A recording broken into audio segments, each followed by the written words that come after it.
Kikalo cha Nzama ya Mbunge ya Uiiti Umunthi Nikivindukie na Kutwika cha Mwikanisyo Muvyu Ndeto katikati wa Minista wa Uiiti Aden Duale na Ambunge Amemba Nzamani halama Mamutula Muti Duale kwa Kusungia Makulyo Nzama Kukonya Uthukumi Muviani wake kwa Kivuthya na Uthukumi wake wa Kithoi Nthini wa Kuthukumithya Walanyo Mweu wa Uiiti wa sha Duale ni watete Uthukumi wa sha na kululumilia ni serikali nilikite medala talamia ilu kwikithya masivitali ontheni makwata ndivisio ontheni wa ivinda ila ya ilite manenga na maovo mavata yulu wa ndivi kwanzia ye na wethiano.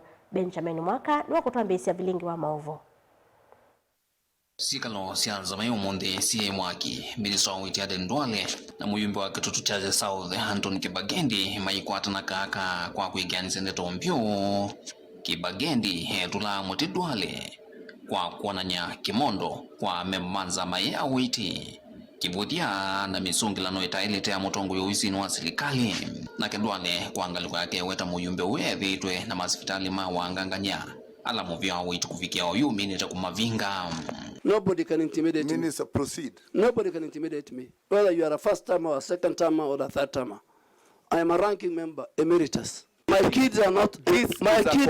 And we will not. You are a hostile witness. My kids. We will not allow you to continue intimidating this committee. I will not allow you to extort and blackmail the Minister of Health. Who is extorting you? You are extorting the Minister of Health. Who is extorting you? Conflict of interest. Nonsense is what you've been selling out here. We will not allow you. We will not allow you. You are bitter, but we will close your hospitals. I don't own a hospital anywhere. You are bitter, that is the strategy we are trying to use. We will to close. silence us.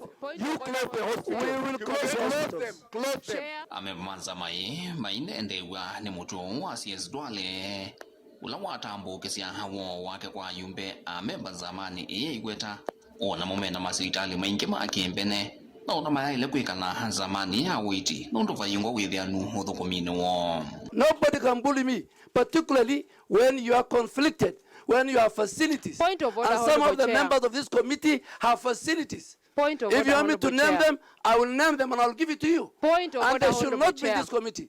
And we'll write to the speaker. You write to the. We will write to the speaker. Produce evidence that own facilities. You are the one who sit in the this committee. ministry. The condescending attitude of the CS toward this committee is properly noted. And the member for Point of order, Honorable Chair. Chair, the member for Nandi cannot intimidate me. Point of order, Honorable Chair. Point of order. Honorable Chair, he needs to make a decision whether he wants to come back to this house or serve this nation as an executive member. It is a choice he needs to make. I can go back to the township and win. I want to tell the member from Nandi, you are going out of order. I can win and come back It is me here. who is making decisions. Proceed. I mean, for me to be the Minister for Health is not life and death. I'm not scared. Even I know the rules and the procedure of an impeachment.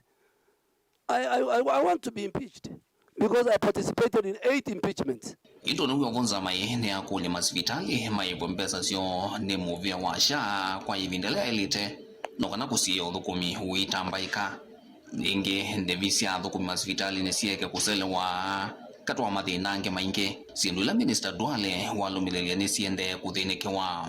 There is a high rate of claims rejection even in cases where health facilities had provided adequate supporting. Due to delayed and withheld payments, many hospitals are unable to pay staff salaries for several months. This has triggered strikes. We can't continue hiding on chapter what and act what because Kenyans are dying. We are even identifying cases where you find that teenage mothers are going to the hospital and they are not able to access the SHA services. Vilengwa mavoku mavamu sinilovi nyanito wa Benjamin Mwaka.